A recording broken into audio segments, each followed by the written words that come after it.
Bases dropped on a new edition of Soccer Down here. It's March 20th. It's a Friday. It's a Freestyle Friday. You want to use that hashtag, tweet at us at Soccer Down here. Let us know what's on your mind.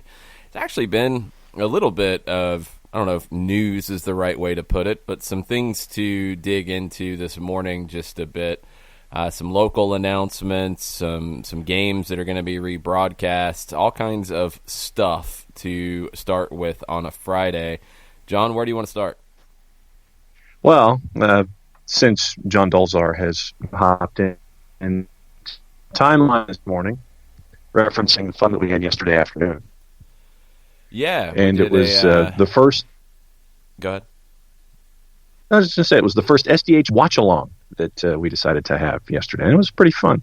Yeah, we watched the 86 World Cup final. If you didn't get a chance to join us, we tried to do it in a way that would be easy for you to recreate at any point and watch along with us. So go watch that game because it's such a different time. The game, like the style is very different, is a really interesting watch back because I don't think I had seen it probably since I was a kid, since I had it on a VHS tape. So it was fun to do. We'll do more. If you have suggestions, give us a heads up. We will do that because there's not much else to do at the moment. So that's what we're here for. And John came into the timeline this morning. He says, if you missed the SDH watch along, make sure you don't ever do that again. It was epic fun. It'd be even more epic with additional people watching along and commenting for future episodes. So yeah, it was fun stuff yesterday. Yeah, we'll definitely have more of those. We'll do one maybe over the weekend, for sure early next week.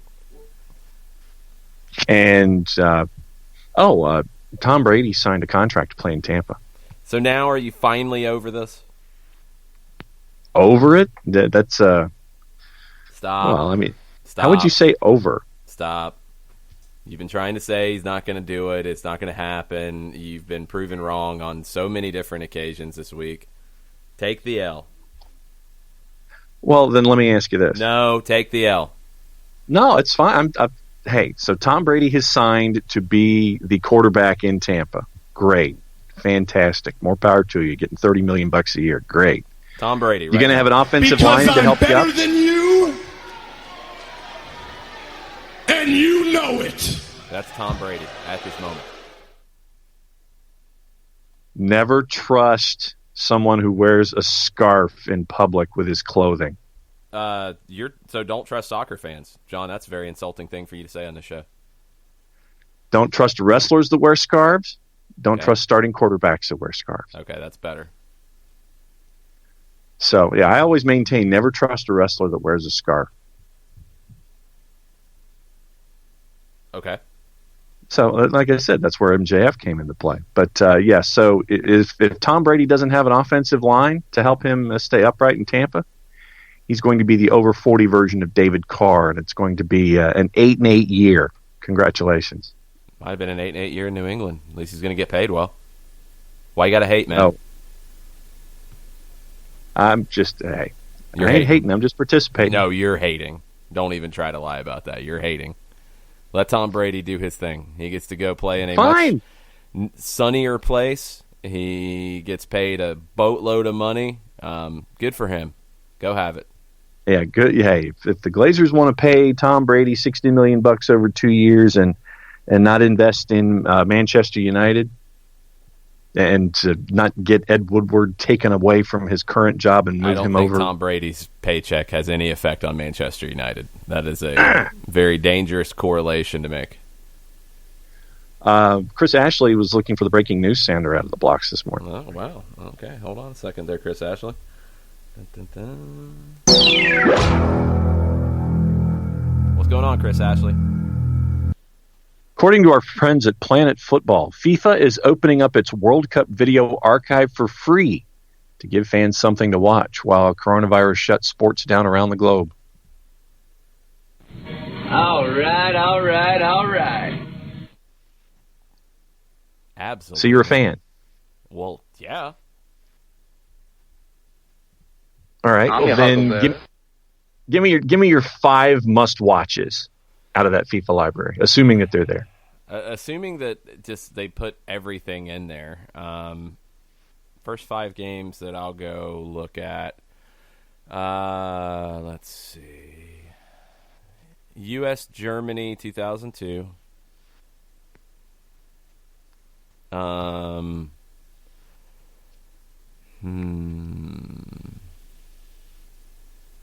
Maybe England Colombia from this past World Cup in 2018, because that was fun.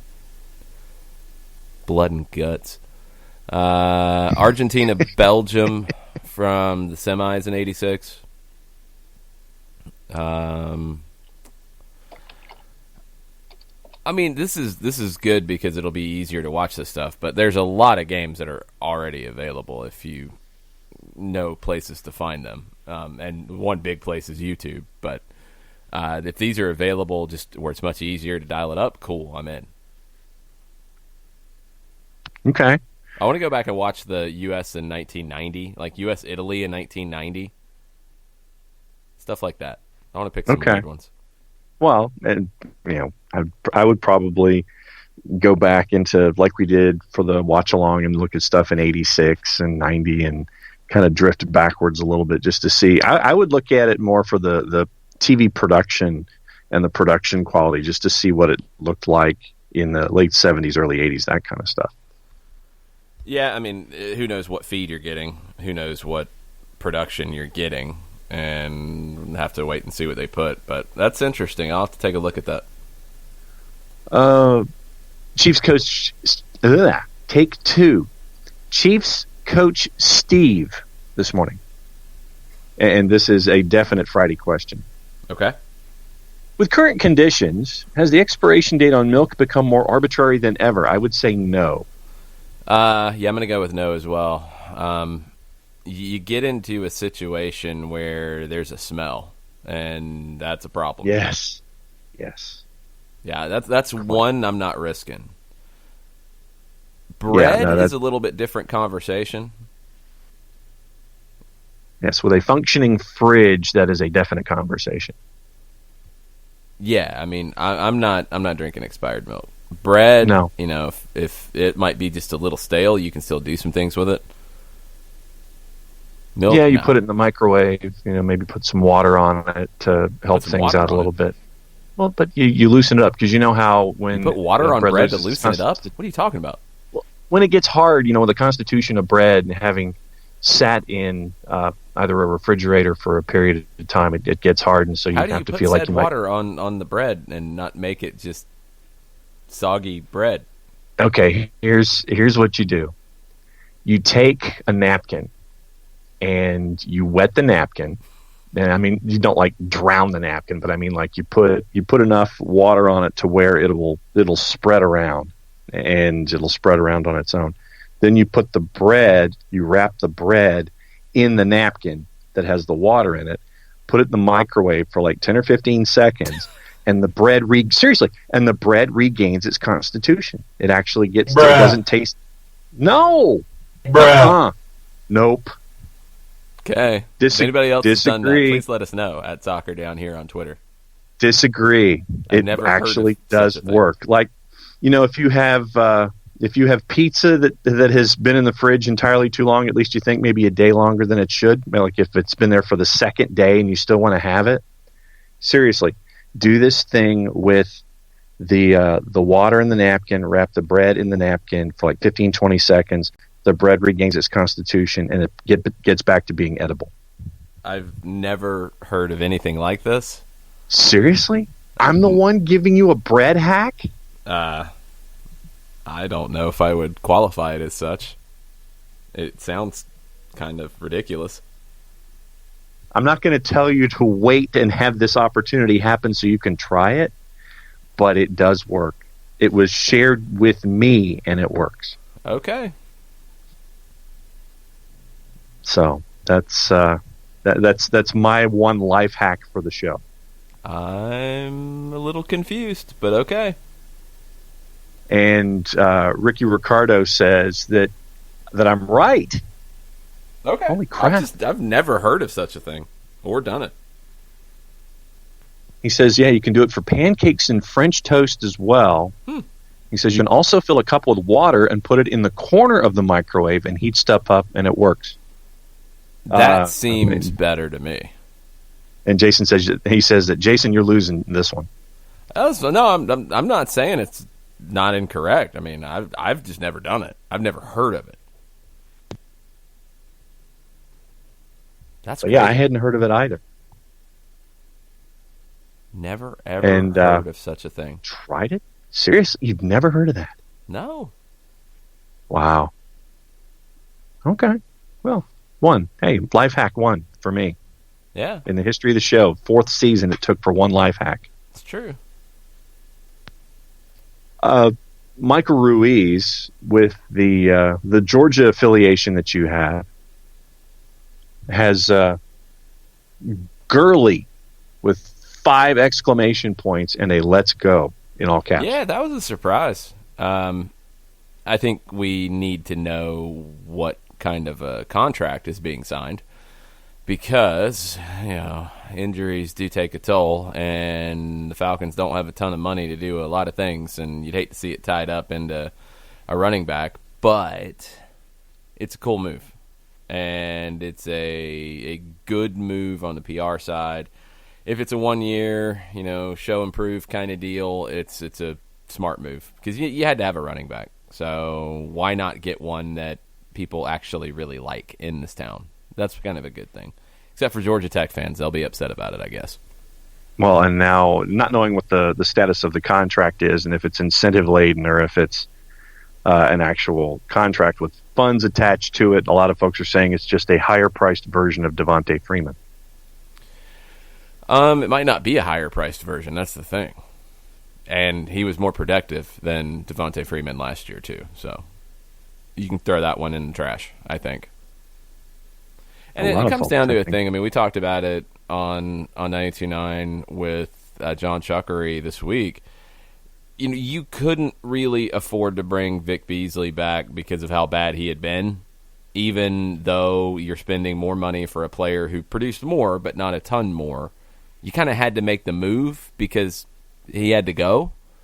That's kind of where you were with Devontae Freeman. You kind of had to make that move, and now you're going to go get somebody to replace him. Is it this gigantic upgrade? No, it's not. It's not. But is it an upgrade? I think it is. I think so. And if you get him for a more, and I think in this case you're going to get him for a more cost-effective number, it's definitely a smart move. So I think it's a good move. I didn't expect it at all. I thought they would go draft a running back in the 2nd or 3rd round, and you have total running back by committee. I think you'll still have some running back by committee because you're not going to ask Gurley to carry the ball 30 times a game, but you can get something out of this. I think it's a good move. Unexpected. So then do you pick up somebody like Swift to be that running back that you pick up in the draft? Well, no. Now you're not going to spend that draft pick on it because you got a million other things you got to do. You need to figure out who's going to be your 5 starters on the line. You still need more pass rushers. You're going to need a cornerback. Like, you got a bunch of stuff you need. So, no, now you've got a running back. You've got other running backs. You've got what you got. All right. Yeah, I was just checking to see if you were GM where you would go. No, you got other spots you got to fill. Keep Matt Ryan upright. I mean, that's a big part of it. For 3 years running.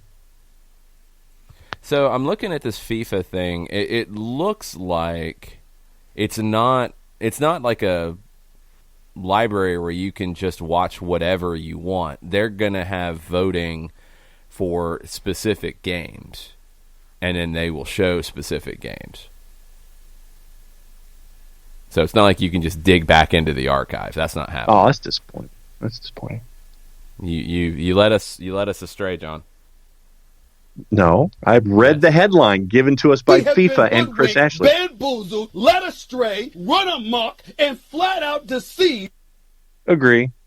Thank you, Very FIFA. Yeah. Thank you, FIFA, for the headline. For sending Chris Ashley down a road of apparently undue excitement. Well, Ricky Ricardo said on the Todd Gurley deal, it's 1 year for $5 million. If that's the case, then that's great. I don't know if that's official yet. We're in that weird phase where deals can't be made official very quickly because medicals are not easy to get done at this point. Unless you're Tom Brady. Well, it still took him a couple days. Stop complaining about Tom Brady. You got to stop hating Tom Brady at some point in your life. Man. Greatest quarterback of all time. It's a fact. No. Okay. Who is so much better than what Tom Brady's done in his career? Oh, let's see. Joe Montana, Steve How Young. many Super Bowls? Steve Young, no. Stop. That's no. Different eras. See, I don't. Well, then don't argue it. Then don't argue it. You know, you can have no. John. But you can't say greatest quarterback of all time if you can't compare eras. He's won more than anything. You're the one who's saying other people are better, but you can't compare it. So that doesn't make any sense. He's the best quarterback of all time. What I'm saying is I don't compare eras. I'm not the guy that sits there and says, Hank Aaron or Babe Ruth, Barry Bonds or Hank Aaron, even though I would put a massive asterisk under everything that Barry Bonds has done. You just said Joe Montana was better than Tom Brady. You're wanting me to give other examples of quarterbacks that I think that in their eras were just as good as what Tom Brady has done. 6 Super Bowls. In this era. The game is different. How many people have got more than 2 Super Bowls in this era? Not many. Once again, in not this era, I will give you Tom Brady in this era, but I will not go greatest of all time. I think it's harder to do what he's done in this era.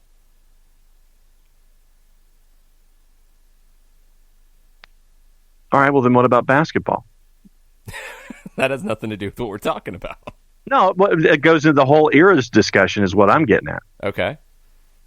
So then who's the greatest player of all time in your mind, even though for me it's different for eras? Basketball, there are some delineations because of rule changes, like big rule changes, but I will still put Michael Jordan as number 1. Okay. Wilt Chamberlain. I think that's one that is very hard to compare eras because of rule changes.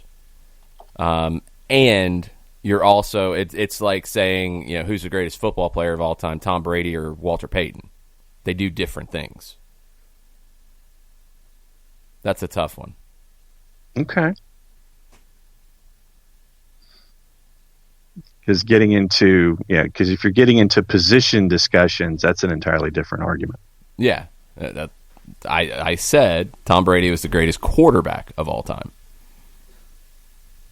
Of this era, I won't question you.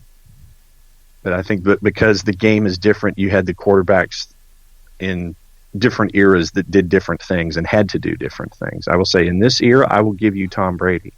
But go back a generation, I'm looking at guys like Joe Montana. I'm not going to give you, as much as you could sit there and make the base argument of Super Bowl versus Super Bowls. I'm not going to put Terry Bradshaw next to Tom Brady as a comparison because that's not. Because that's just because you got into all those Super Bowls and you won all those Super Bowls, it's an entirely different skill set that you had when you had Franco Harris and Lynn Swann and John Stallworth. Teams were built differently.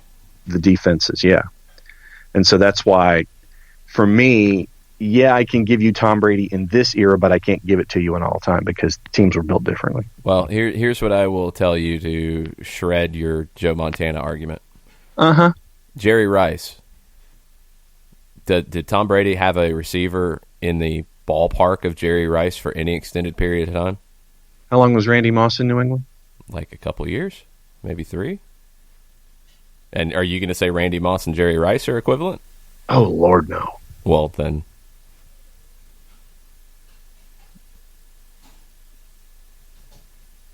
That's what I thought. So I thought, okay, well, I thought you were going to go with it. I thought you were going to continue your arguments. I mean, how many players do you want to compare those 49ers teams to some of the stiffs and hacks that the Patriots keep picking up to fill a gap? Well, once again, that's different eras. I'm not going to challenge that. That has nothing to do with different eras. You're trying to hold on to an argument that has nothing to do with you losing the argument. And it's okay. It's all right. You can take the L anytime you want. Nah, I'm going to pace myself. Jerry Rice, Taylor, Dwight Clark. Roger Craig. Uh-huh. Really nobody, except for Gronkowski, you can compare in that conference. Gronkowski's a great tight end. You know that. Don't even argue that. He was an entirely different... Once again, we get into the eras discussion. It's not about eras. Gronkowski was the most effective tight end in the NFL during his time period. You can't say they had the most effective receiver in the time period. You can't say they had the most effective running back in the time period. Where you could say that the 49ers had Jerry Rice, who's maybe the greatest receiver of all time. Right. Roger Craig, for the first part of Montana's run, which is one of the better running backs of all time. You didn't have anybody to compare that to. You had Gronkowski, who was one of the best tight ends of his time. I don't think he goes down as one of the greatest tight ends of all time, but no, of his era, yeah, he was one of the most effective weapons in the league. But that's the only one that he really had. Wes Welker, Julian Edelman, Jerry Rice. Come on. No, it has to do with the system that you were a part of. The system. Oh, now he's a system quarterback. Okay. New England, no, I wasn't talking about Tom Brady. I was talking about Rob Gronkowski. The system, the West Coast offense that the San Francisco 49ers used did not have a tight end as the H-back flex, whatever you want to call it, as part of the system. That's not what I'm talking about. You're trying to find something to defend your place, and it has nothing to do with the argument. I didn't say anything about their tight end. I'm talking about weapons. Tom Brady did more with less and did more than most any other quarterback in the history of the game, and he did it with less. That's why I think he's the best. It's not about eras. It's not about any of that. It's he had less elite weapons around him, and he won 6 Super Bowls, and he did it with a rotating cast of characters. I don't like Tom Brady. I don't like the Patriots, but I respect the hell out of what they've done, and that's why I say he's the greatest of all time over his whole body of work. So then if he did more with less, where does that put the coaching that was involved in bringing in those players to be a part of that system? At the top. Absolutely. So you'd have Bill Belichick over Bill Walsh? Yes. How many times did he have to rebuild a team? Because that's the way they stayed on top. They knew when to let guys go. They let guys go ahead of when most people would have. What they have done in an era where it's built not to allow that. You know, we have this conversation in MLS all the time. Like, it's hard to stay on top because of the way the game is structured. You know, players, you draft well, they outperform their rookie deal, they want to raise, you might not be able to fit them in under a cap, and you got to let them go. You bring a guy in who's got value, you got to let them go while they have value and get something back. You've got to manage it long-term in a very cold way. It can't be emotional. It can't be about, I've got to keep all this talent around me. It's, I've got to stay on top. And they've done it. And it's not all like Belichick making all the decisions on the roster side. You have to give the front office a ton of credit, too. He's made it work. The front office has given him enough to make it work. And he's had the greatest quarterback of all time to piece it together. If he didn't have Tom Brady, that team's not winning 2 Super Bowls. Like, it's all interconnected, but it's all incredibly impressive because you're not supposed to stay on top for that long. The league rules are created to avoid that. And you look at all the rivals that have come and gone over that time frame. It's incredibly impressive. You have to give that respect. Don't have to like them, but you have to give that respect. Kelly has come in this morning, and she has a question to the floor. Okay. She says that she would love to know what both of us are doing to pass the time. Help her with ideas. I'm bored. Yeah, I'm getting there. Let's see. What do I do on a regular? I've gotten into video games a little bit more. I've played more FIFA than anything else. Decently. I'm trying to up my levels a little bit on FIFA and make it harder and create more of a challenge. Dabbled a little bit with Madden and NBA 2K. EA Access, man, that was a good investment when I did that back in the day, because you can download games like after they've been out for a certain period of time. So I downloaded last year's Madden for free just because I'm an EA Access member. So dabbled around a little bit with it. It's hard. It's really difficult. I'm not very good at it yet. NBA 2K is fun. It's a little harder, but I'm getting there on it. But FIFA, I play a few games of that. I'll watch some old stuff. I mean, I do keep up with the news as much as I can handle. It's sometimes difficult to do. I think you've got to balance it a bit to try to keep your head through all of this. I'm really excited about going out in search of toilet paper and paper towels later. That's going to be fun. Yeah. Can't wait. Really excited. Yeah. Walk the dog, and that's about it. Gwen and I walk around the block a few times, and it's not ideal. It's not easy. And I think wherever we can do stuff where we're either talking on the podcast or watching old games together or tweeting at one another, it's important. As we've said kind of since all this broke, I mean, it feels like months ago and it feels like yesterday all rolled into one. It's none of us really know where this is headed exactly, and there's a very good chance it gets a little scarier before it gets better, but I do have that faith that it will get better on the other side, and we'll get, it's not even just about pro sports, but we'll get things back to normal as best as we can, as quickly as we can, because that's kind of what, people do. But when that happens, I don't know. And I wish it was tomorrow, but I don't know. Yeah, I mean, for me, it's keeping up on current events, and I'm prepping book 6, and trying to get that squared away, and know my path for that. So having a research project is giving me something to do.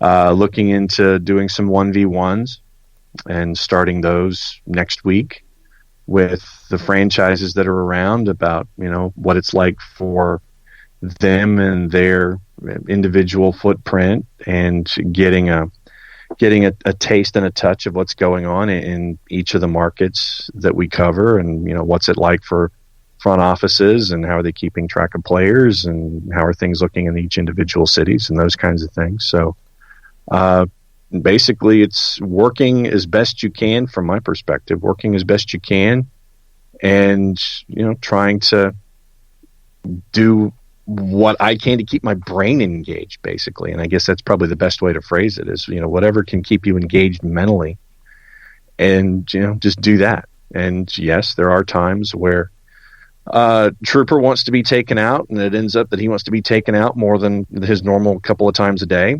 And he'll yell at you and sneeze on you and demand to be taken out. And it's good to get those fresh air breaks too, because the biggest thing is looking after yourselves mentally, just as much as it is physically and emotionally. So just keeping my brain engaged, for me, that's the biggest thing.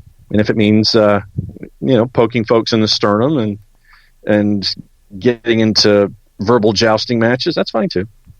Mm-hmm. Mm-hmm. I don't think you have the facilities for that, big man. Doesn't stop me from doing it. It's true. Jonas is in this morning about the milk question, and he says, honestly, it depends on where it came from. Uh-oh. Milk from Walmart needs to be poured out the very second it expires.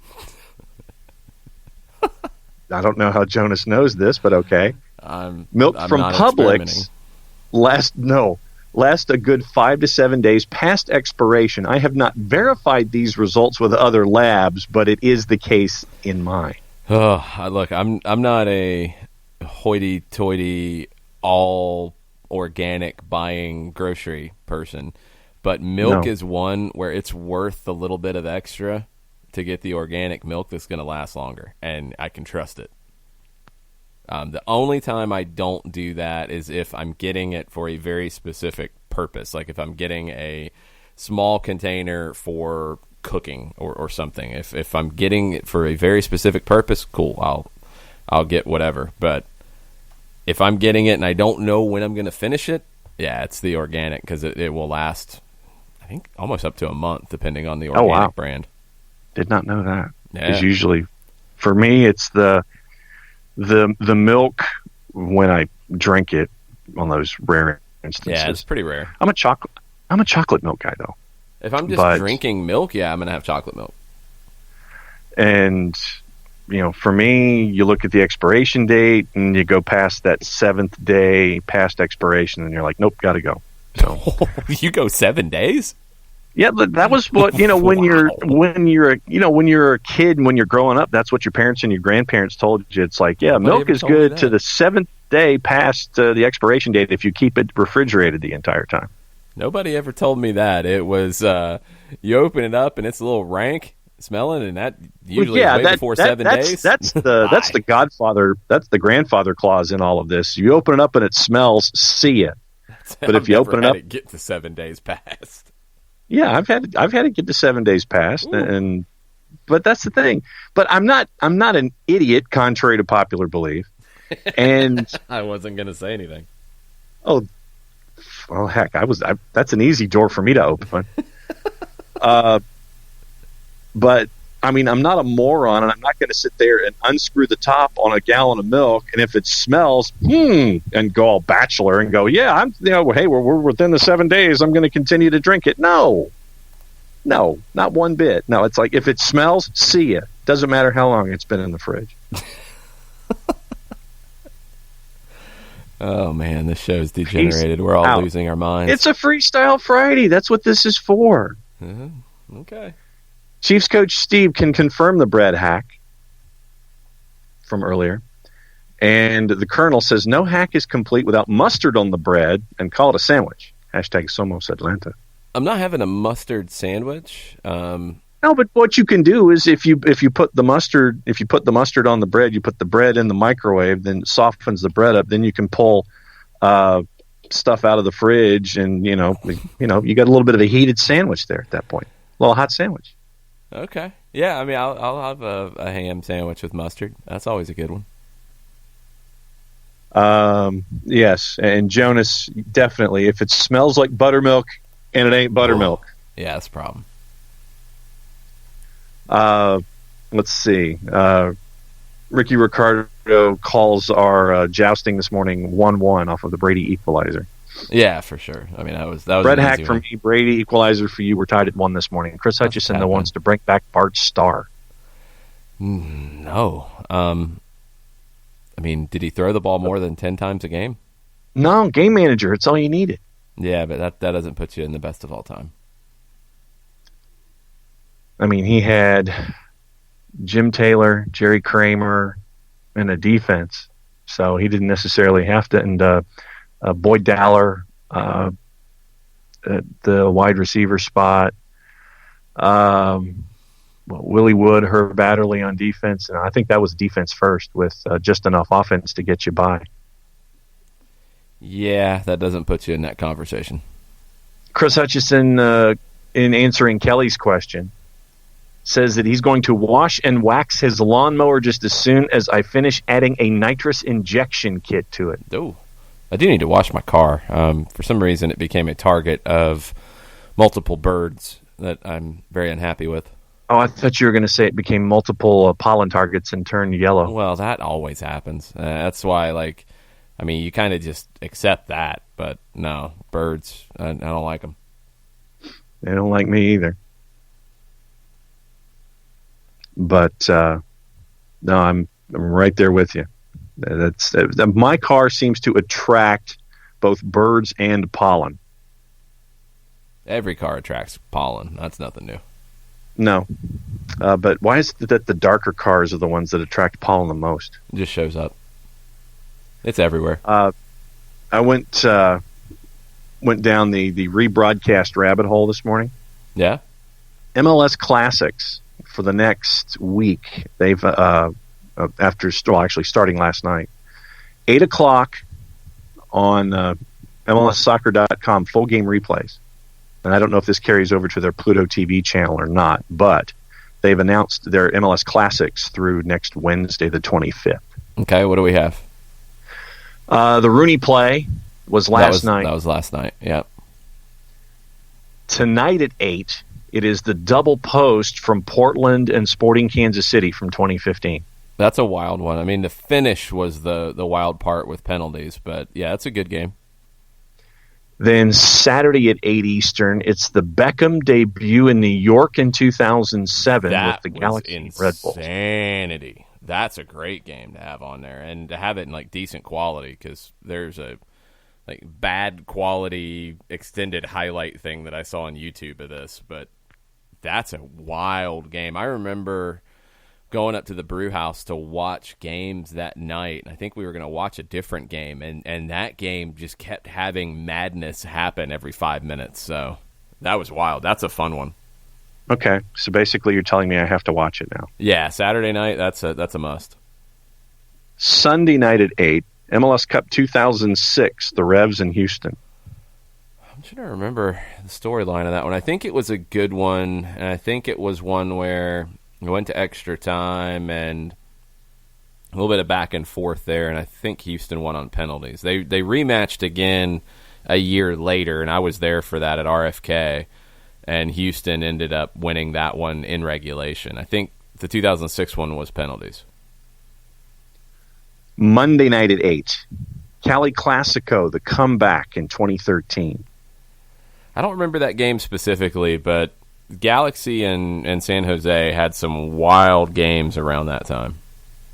Is that the one with the mascot? No, Beckham was already gone in 2013. Okay. Next Tuesday at 8, the 2016 Eastern Conference Final between Toronto and Montreal. That's an outstanding game. Yeah, that's another one that's a must-watch. And then next Wednesday, the 25th at 8, it is MLS Cup 2003. And I don't remember that one well at all. That was Chicago San Jose. San Jose. Yeah, San Jose won their second title, but I don't remember how the game played out. So that'll be cool to watch. I want more older ones. I want more of the older games. That's what I'm hoping for out of this. Yeah, see, that's the thing for me. That's you want the older games. So if there's someone who doesn't know and started watching MLS later, meaning closer to now as opposed to having watched it all the way through, it's a way to share the earlier parts of the game or the earlier seasons of MLS with folks. I mean, it'd be a great education. I'm leaning for our next SDH watch along to be United States, Trinidad and Tobago, 1989, when the U.S. qualified for the World Cup for the first time in 40 years. Oh, wow. Okay. Okay. And it looks like, oh, wow, this is like triple header action we got going on here. Okay. Sports South, Fox Sports Southeast is going to re-air memorable Atlanta United matches from the 2019 season beginning this Sunday night at 7. Okay. And you get the full broadcast. You get the encore, the post-game show, all the programming. So it's, if you're on cable, it's on Fox Sports Southeast, Fox Sports Go app, and the re-air schedule from April will be released at a later date. But here's your triple header for this Sunday. 7 o'clock. Where were you May 29th of 2019, a Wednesday night? I was probably in a press box somewhere, but I don't remember where. Versus Minnesota United. Joseph scores a brace to lead Atlanta to a 3-0 win. Oh, yeah, that one was the goals late. That was kind of weird. Then after that one, at 9:30 Sunday night, it is Atlanta United, Montreal Impact from June 29th of 2019. That was the home game. Justin Miram scores twice. Okay. I don't remember that one well.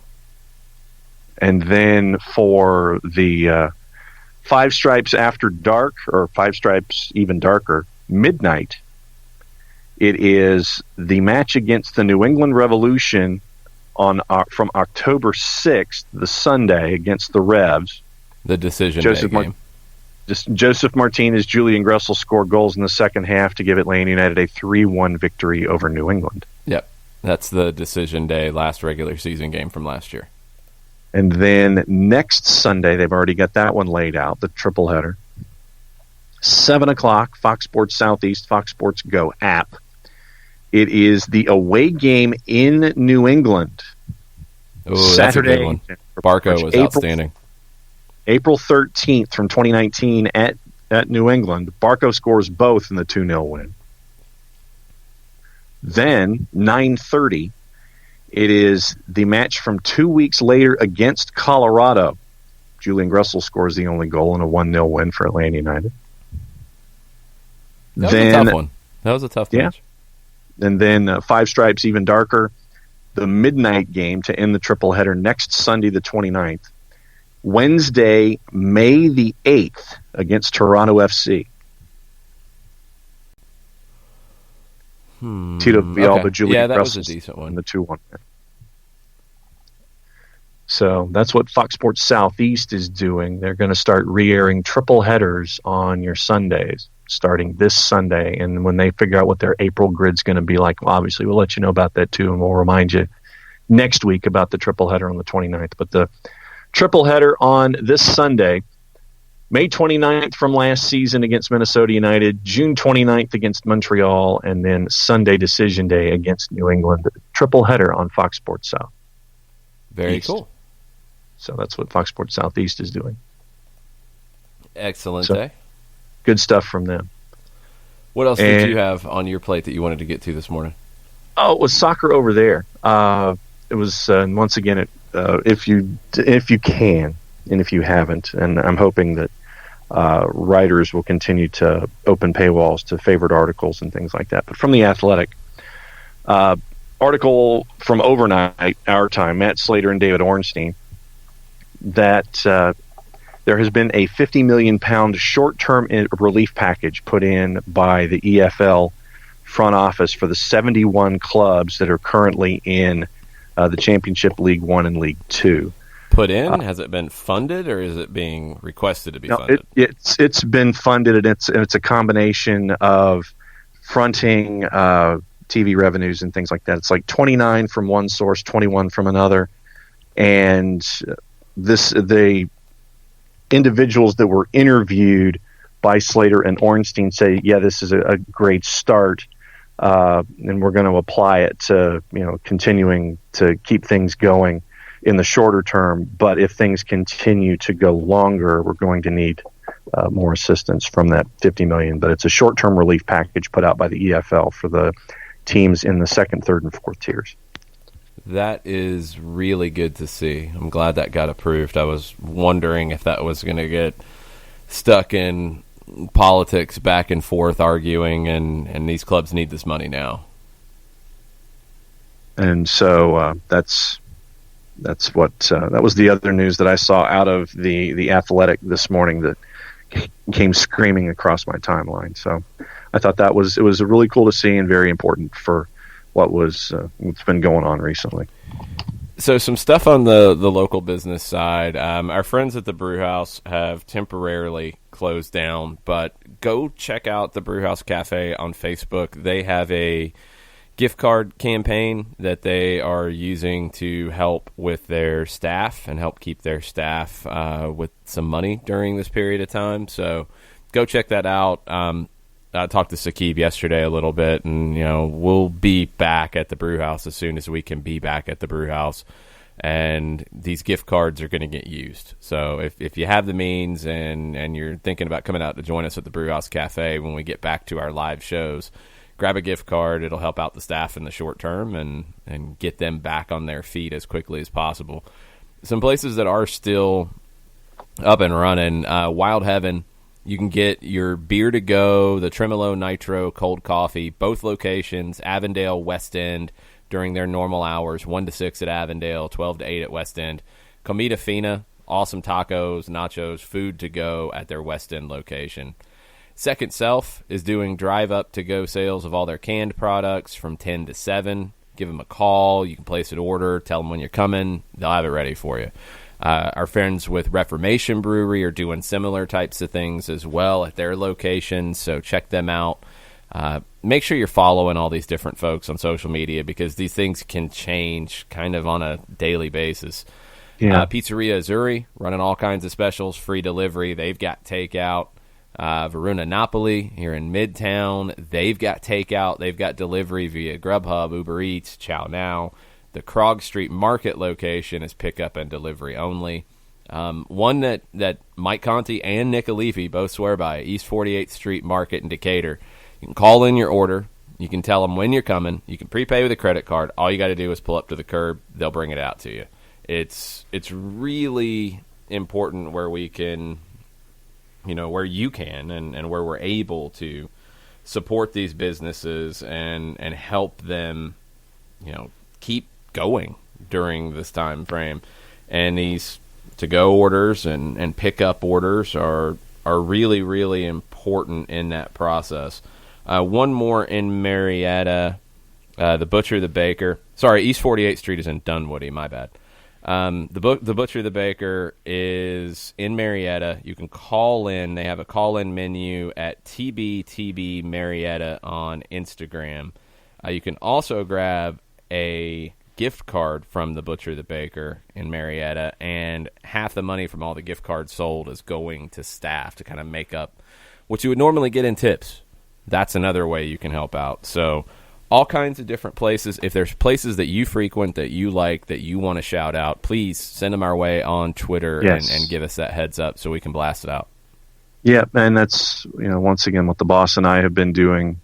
We have been making sure to get our recent meals from places that we go, and when we go out on date nights, we make sure that we can go and get delivery from these places, or we can Grubhub and get it that way. And I mentioned it yesterday, and I'll mention it again today for those who might have missed it, that if you do stuff like Grubhub, there's now an option to tell the delivery driver how you want it delivered. You want it placed on your front stoop. You want him to text as he or she is coming in. You want him to ring the doorbell to let you know that it's there. So that way you can help out your local merchant, and you're also helping out delivery drivers. You're also helping out that whole supply chain and all of that activity to keep all that stuff going to help out local businesses as well. And getting those e-cards, getting those gift cards, where that means that business gets that money now, and it whatever little bit helps them and it keeps them going, and then you can use that gift card later. And to me, that's just as important to keep everything going in each and every step of the economy that we frequent these days. Is just any way that you can help out. Let us know who's doing what in the community, and like I said, we'll blast that out.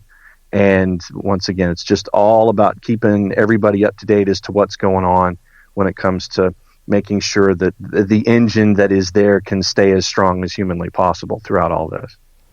And when you go out, this shouldn't be something that we have to mention, but now's the time when it is front of mind. When you go out and you go to the grocery store, you go to gas station, you go to anywhere where there's a service industry, a retail industry, go out of your way to say thank you and be nice to the people who are working their tail ends off to get things as normal as they can be. I've worked retail, and look, it can suck on a good day, especially on a Black Friday kind of day working at the mall. Those kinds of things can be chaos, and it's tough because people get out of hand. Right now, I understand people are scared and frustrated and angry that they can't get whatever they're looking for, and I get it. But take that extra minute to thank these folks for probably working more hours than they should have. Flat out, it's risky because they don't know who they're coming in contact with every day. It's tough. Yeah. So, go out of your way to just take that extra second to be nice to folks out there who are trying to deal with this just like all the rest of us are. Yeah, and another programming note, tonight at 8 on FS1 for those of you that have access to TVs and watching devices, things like that. Women's World Cup final with the USA and the Netherlands from France 2019. Last night they showed the 2015 final at 8.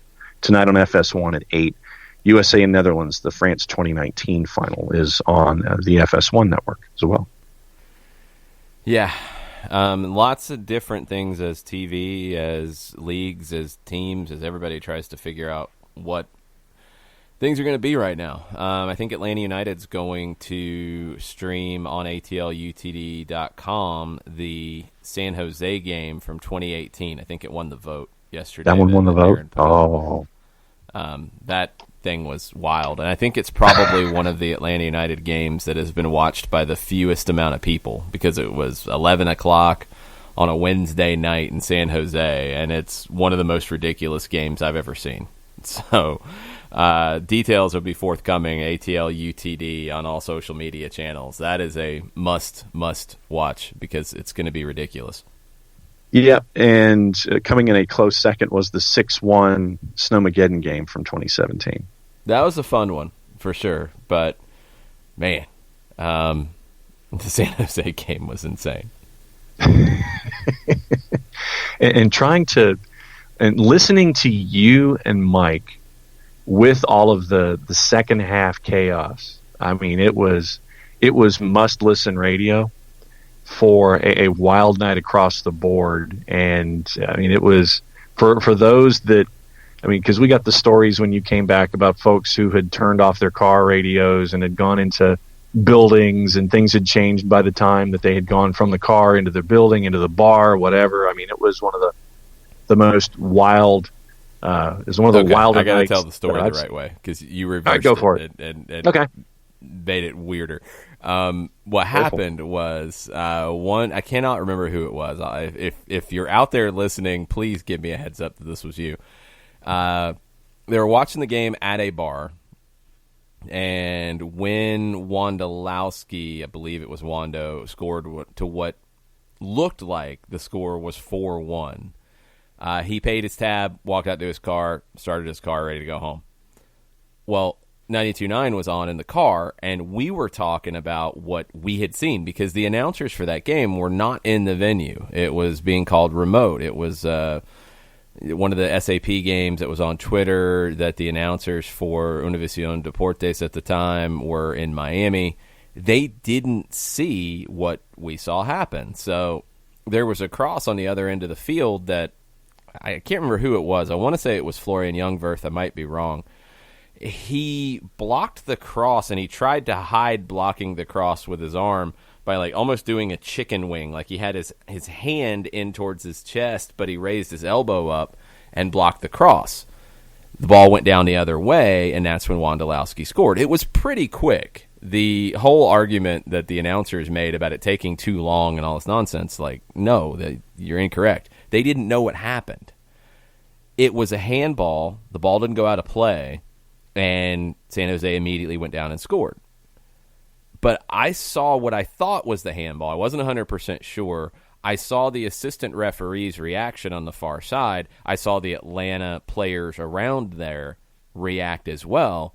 So when the goal happens and the referee is holding the restart, I knew exactly what they were checking. So I was able to explain it. The announcers on TV, there's no way they could explain it because they weren't there. They didn't see it. So I'm explaining it on radio. This guy had paid his tab. He's in the car. He's like, oh, my God. And he runs back into the bar, and they're still going through the replay on TV and trying to figure out what's going on. And he's like, no. This is what happened. It's going to be a penalty the other way. And it ended up working out that way, and it went from not 4-1 to 3-1 to then 3-2 with the penalty. And then that gave Atlanta the spark to go on and equalize and then find a winner in stoppage time. Okay, there you go. There's the story. Accurately told. Yes, they were not arriving at the bar at like 12:20 at night. They got mad because they thought it was 4-1 San Jose, and they paid their tab and they left. And luckily they had the car tuned to 92.9 the game, and we set them straight. Okay, Ricky Ricardo is in this morning. Since we're talking about programming, Yes. Apparently, ESPN is bringing the Ocho back this weekend. I saw that. I like some of the stuff they put on that. Some of it's just dumb, and you don't normally watch it for a reason. But right now, we might watch some marbles. Who knows? Well, and then the follow-up question from Ricky this morning. He says, if you had to pick an Ocho sport to participate in, which one would you choose and why? All right. What are the Ocho sports we are picking from? Okay. Well, here's what we have. Okay. Cornhole. That's easy. Axe throwing. I got to practice some axe throwing. I might hurt somebody. Ultimate.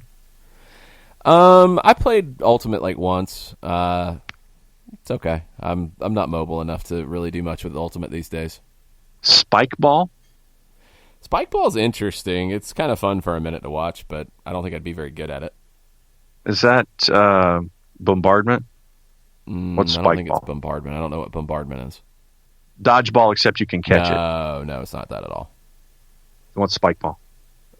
You have to watch it. I'm not trying to explain that thing to you. Okay. Highland Games. That'd be kind of fun. Some of it, at least. I don't know about the log tossing part of it. The caber tossing? Yeah, I don't think I'm very good at that. No. Let's just pick up a telephone pole and throw it as far as we can. Yeah. Let's go pick up a telephone pole. You have fun with that. Yeah. This is the one I probably would be involved in. Putt-putt. Yeah, my putting's pretty good. I think I'll stick to cornhole first. Stone skipping. Stone skipping? Yeah. I was never any good at that. The rock had to be completely and totally smooth on both ends. Well, yeah. I mean, then you had the chunky ones, and then it wouldn't go as far, and it would go like once, twice, two big ones, and then it would drop. Sports stacking. What is sports stacking? I'm guessing it's cup stacking, but it's done for sport. I guess with some practice. Sign spinning. No lie. Wow. Are you judged? Apparently is there, like, so. Style points? Okay. I'd be my guess is that you're spinning the sign, and there's like artistic impression. I mean, think of it like figure skating. Okay. Probably more like rhythmic gymnastics would be a better comparison. Yeah. At noon, and they went into the Wayback Machine for this one. The 2006 Crystal World Hamburger Eating Championship. Ooh. Somebody's throwing up. Somebody's puking during that. It's got to happen. Yeah. That has to be. I mean, for me, it used to be 6. Now it's 4. I mean, I could have one when I was young. In my day, I've been way more than 6, but that was a long time ago. And I think there was a lot of beer involved beforehand. Then, following the 2006 World Hamburger Eating Championships, it's the 2006 Brat Eating World Championships. Ooh. Somebody's definitely throwing up during that one. Yeah, I would not be a good competitor in that. I love brats, don't get me wrong, but I'm not going to eat enough to win any kind of contest. Yeah. And I actually saw this particular competition, the European Tram Driver Championship. I did see some of that. That would be kind of wild. And Nick has chimed in after he heard about the Crystal World Hamburger Eating Championships. He says there's not enough TP on the open market for a crystal eating contest. That's why they're going to the old one. They can't do a new one of that. 14-year-old competition. Can't wait to see all the hair on display for that one. But the Tram Driver Championships, that was, you can't hit targets. You've got to park it properly. I mean, it was 2 or 3 trams worth of material that you have to navigate. I mean, that's some pretty tough stuff. But then there were some really the one I would bad like to try. That's the one that I'd want to do out of all these that I don't think I would be very good at straight away. Yeah. Stupid robot fighting. Okay. Literally, the name of the program, the 2019 Stupid Robot Fighting League. Oh, I think I've seen some of that where it's like completely and utterly disfigured robots and just piecing together nonsense. See, it's kind of fun. That to me, that the modifier has to be, for me, it would have to be. The modifier like is stupid in this case, John. But the thing is that they're not stupid robots. They're not like hitting themselves. That to me would mean a stupid robot. No, they look stupid. Okay, well then, come up with a better adjective than stupid robot fighting, because stupid robot fighting to me means that the robot itself is stupid. It doesn't look stupid. Stupid looking robot fighting, maybe? This is where we're at, ladies and gentlemen. John is now arguing about modifiers on the stupid robot league. Yeah. Cherry pit spitting? Nah, I'm going to skip that one. See, now this next one screams of the early days of ESPN anyway. Professional arm wrestling.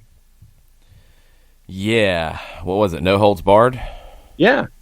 Bringing that you back? Turn the hat around. You kind of flip a switch. Sure. Here we go. Here's two that are probably in the run. Golden Tee World Championships. I wasn't good enough. That could be entertaining. I wouldn't mind watching a little bit of that. And then follow that with the Classic Tetris World Championships. Oh no, I've seen some of the Tetris competitive stuff. That gets a little crazy. I thought I was good at Tetris, but good grief. Yep. The Dodgeball Continental Cup between the USA and Canada. Okay. Just chuck the dodgeball at the Canadians. Okay. And then marble runs, which I think Scott Van Pelt has already shown. Yeah, no, the marble running stuff has been pretty interesting lately. People have been all about it. Again, that's where we're at right now. And then Slippery Stairs, the college tour. I'm intrigued. I kind of want to watch it. Yeah, not doing it. How do you make it slippery? I know how you could make it slippery in college, but is that how they make the stairs slippery? Heyo. Then the Death Diving World Championships. Not competing in anything that's got death in the title. Not happening. Dodge Juggle 3. I don't know if this means you're actually juggling dodges or not. Juggling dodges? It says Dodge Juggle 3. I mean, are you dodging while you're juggling? Is it like a combination of dodgeball and juggling? A little more of what you're doing rather than juggling dodges. And then Moxie Games 3. I don't know what that is. I have no idea what Moxie Games 3 is. But for me, it would probably be, it's probably something along the lines of the putt-putt, Golden Tee, although I wouldn't win. And I know that you wanted to try the Tram Driver Championships. Yeah, I would really want to try the Tram Driver. That'd be fun. But yeah, that's what the Ocho is bringing this weekend, as a matter of fact. Ay, Dios mío. Pretty much. But, there's some transfer center news overseas with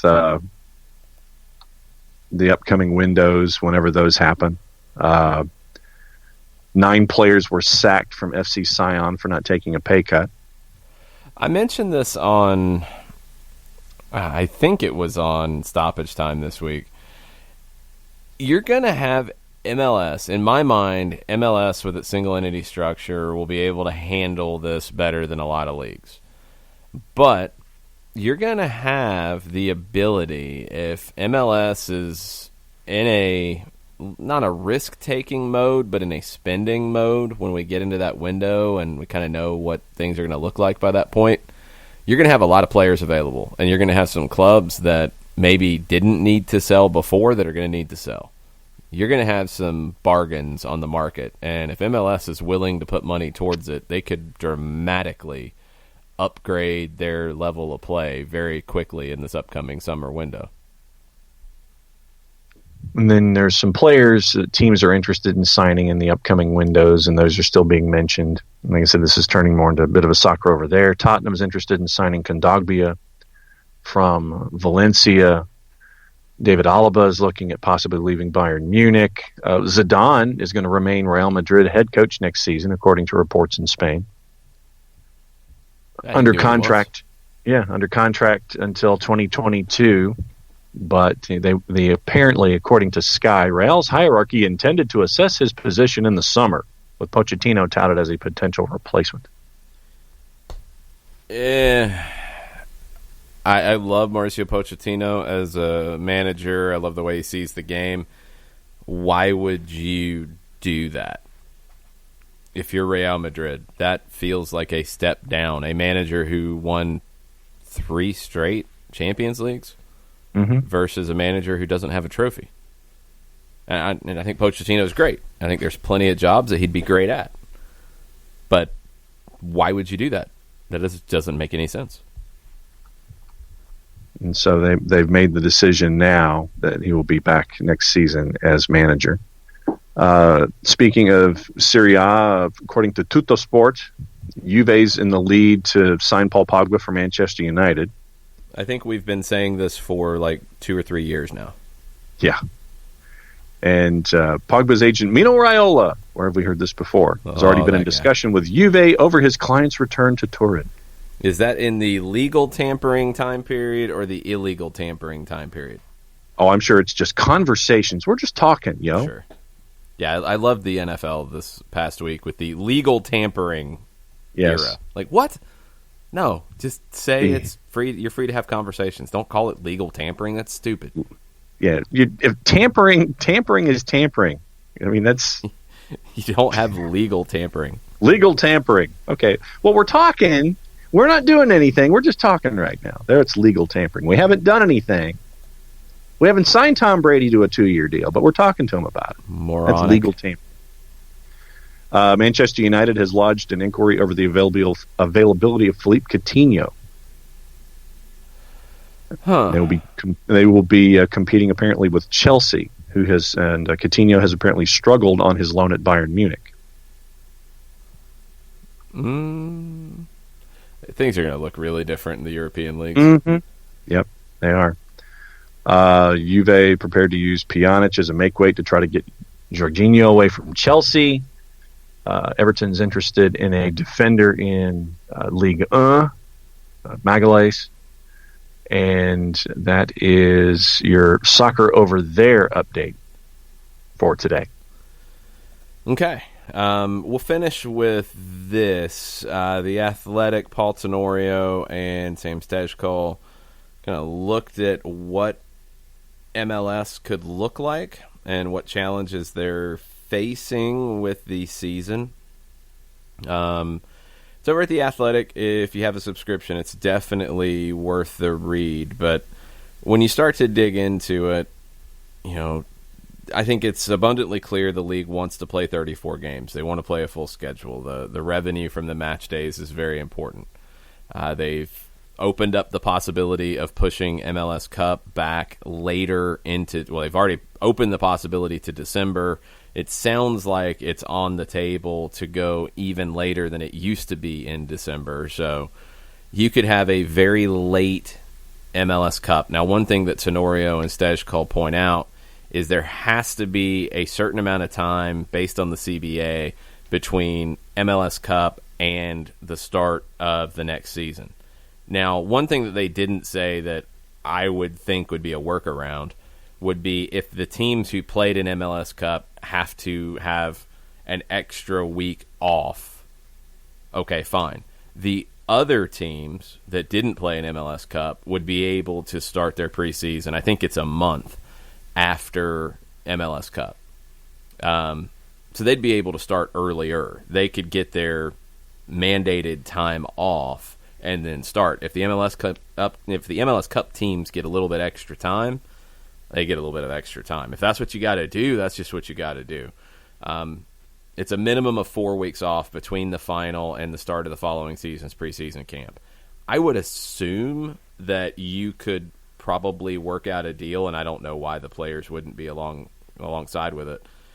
If, say, teams' regular season ends in November, why should they have to wait until 4 weeks from MLS Cup to start training? They could start whenever the mandated start date is.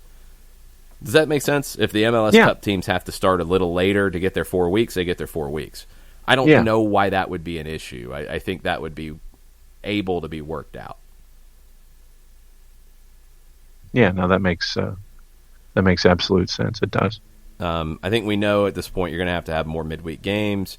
That's going to put Leagues Cup. That's going to put Open Cup. That's going to put Canadian Championship. Campeones Cup, I think you can easily skip. That's not a big deal. CONCACAF Champions League, I think you can get it done, but you're going to have to change the format into single elimination, single match rounds in the semis and the final to get it done. That should be doable. You're going to have, and it's something that they point out, one disagreement I have with the article, they say that you're talking about stadium availability. We know NYC would have huge issues. We know that Chicago, Seattle, Atlanta, Nashville, New England have NFL teams in their venue as well. You could play the MLS game on Friday or even early Saturday if the NFL team is at home on Sunday. That's workable. That's not even a problem. The grass, the surface itself in Chicago, in Nashville, could be an issue, and that would be something you'd have to keep an eye on. We don't know where everybody fits on the hierarchy. I mean, NFL teams are going to have priority. I think that's understandable. But, for example, they mentioned that Nissan Stadium hosts Tennessee State college football games. I would like to think that whatever deal that Nashville SC booked with them, they would have priority over Tennessee State college football games. Right. Are you going to try to get things done to where everybody gets to use the stadium? Of course. But I would like to think that priority, it's not just MLS is always the second or third or fourth fiddle. I mean, this is where I had the disagreement. Tenorio and Stejkal say there could be availability issues for Portland, Red Bulls, Real Salt Lake, Houston, and Orlando, whose home venues are also the home to their respective markets' NWSL team. And Audi Field's supposed to have some NWSL matches as well. You're going to have to work together.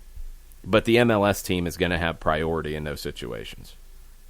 It just is. And that's not a knock on the NWSL. It's not anything about it. It's dollars and cents. That's what it's going to come down to. And yes. Venues like Frisco that has high school football, I'm sorry, it's going to be the MLS team has priority in most situations. They're not going to have it over NFL.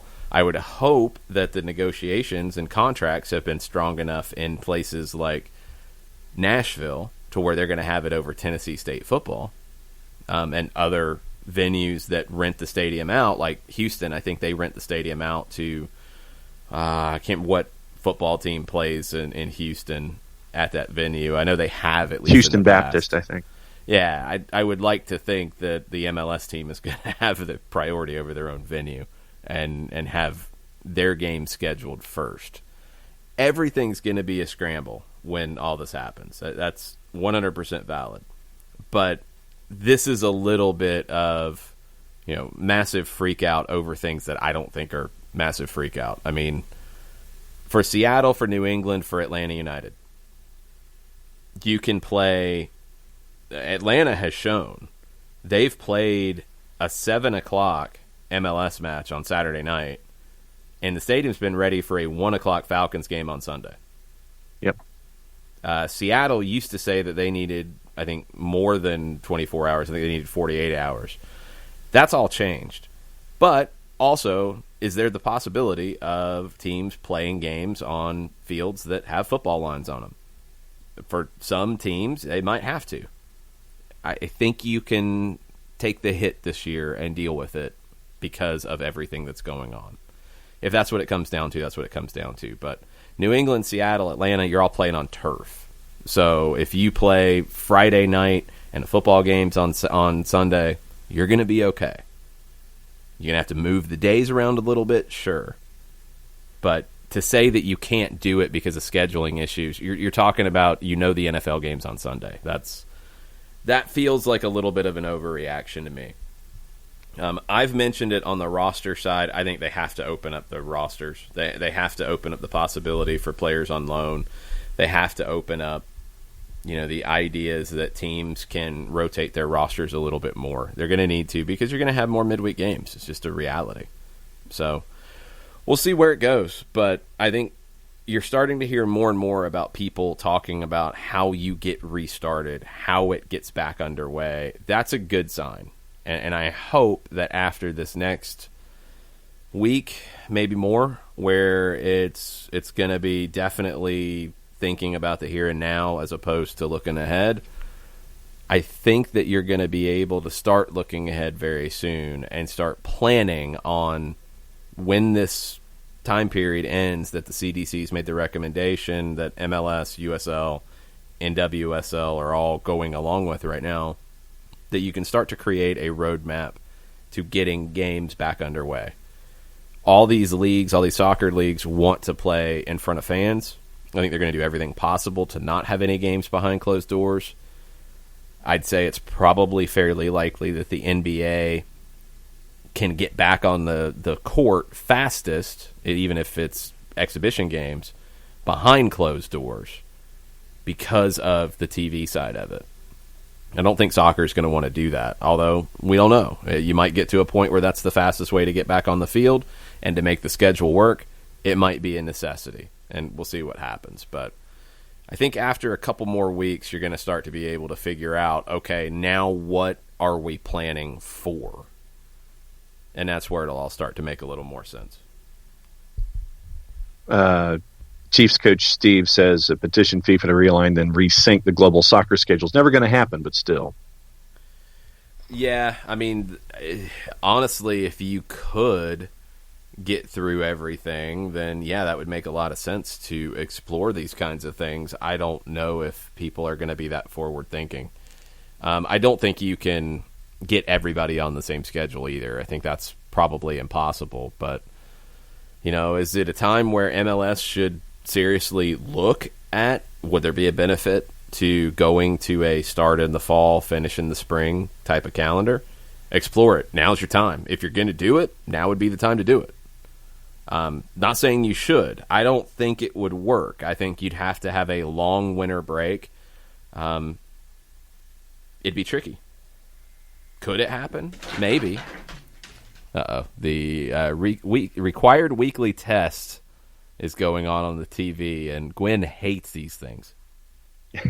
She's keeping it together. She's doing really good.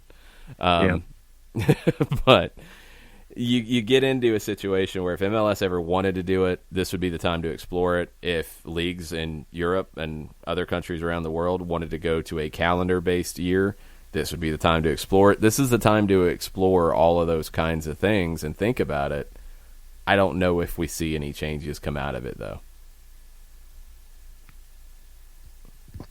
Then really cool thing that you just retweeted from Mike, and I wanted to share for folks who haven't had the chance to see it yet. Yeah, hold on one sec. Go for it. So it is a press release from the Arthur M. Blank Family Foundation. The Arthur M. Blank Family Foundation announces nearly $5.4 million in funding for COVID-19 relief efforts. The commitments made to nonprofits in Atlanta and Montana to help with immediate and long-term support. Not surprised at all. It's an amazing thing that Arthur Blank is doing here. This is not new for his foundation, and I'm not surprised that when, you know, the city of Atlanta and Montana, where Arthur has properties and does a lot of work, I'm not surprised that at a time when organizations need help, that he's there to help. That's who he is. That's what he does. And it's a great thing for him to do at this point right now. $5.4 million in funding for relief efforts. Yeah, very, very cool. And I went ahead and retweeted that. Obviously, I won't be the only one to do that, but really cool stuff to hear. But once again, as you said, not a surprise at all. Yeah, I mean that's the kind of guy that Arthur is. We're gonna call it here. We said it before. These shows will be all over the place for a while. Will they all be 2 hours? Probably not. Will some be? Sure. If we start arguing about Tom Brady again, who knows? But we're going to have different things popping up. We'll do more watch-alongs. Go back and check out the one from the 86 final. If you've got games you want to suggest for that, please send them our way. I think the next one is going to be that 1989, and it's an ESPN broadcast that I believe is out there of United States and Trinidad and Tobago, and U.S. win put them in the World Cup in 1990 for the first time in 40 years. That seems like a fun one. This seems to be our wheelhouse. Everybody's doing more current games. We're going to go old school. We're going to go way old school and get into it. So that's what I'm thinking. Maybe this weekend we'll knock that one out and have some fun with it. So if you've got other ideas, please send them our way on Twitter at @SoccerDownHere. Give us a heads up. Let us know. And we'll be around. We're not going anywhere. We're just doing things a little bit differently these days. If you're a Sirius XMFC subscriber, check out the United States of Soccer today. I had a chance to catch up with Jason Davis and talk about Arthur Blank and talk about his impact on Atlanta United, MLS, soccer in America as a whole. It was a fun conversation with Jason. So that's going to be on the United States of Soccer. Believe it's between 12 and 2 today. It starts at 12. I'm not sure if they're doing 2 or 3 hours today. They're having to tape everything right now because of just having access to studios and having people to produce shows. So check that out. I had a chance to check up with Jason today. That'll be on today's show starting at noon. I think that's about it. I have to go out and search for paper towels and toilet paper and stuff. Yeah, that's where we're at these days. may the wind be at your back, sir. Seriously, I need it. We'll figure it out. I'm not in desperate straits or anything yet, but you don't want to be in a position where you are in desperate straits. I want to stay ahead of the curve. Do we know if Mike got any kind of resolution? I have not seen an update as of yet, so I don't know. Okay. And I think I found the game in question. It's I've got an hour and 45-minute version of that match from 1989. Yeah. There's a broadcast out there. I've seen it before. I've seen bits and pieces of it. So I think that's the one we're going to do. So maybe this weekend, maybe Sunday, maybe a Sunday afternoon game or something. We'll figure this out. But thanks to everybody who has tweeted at us, shared stuff with us, sent us messages. We really appreciate it.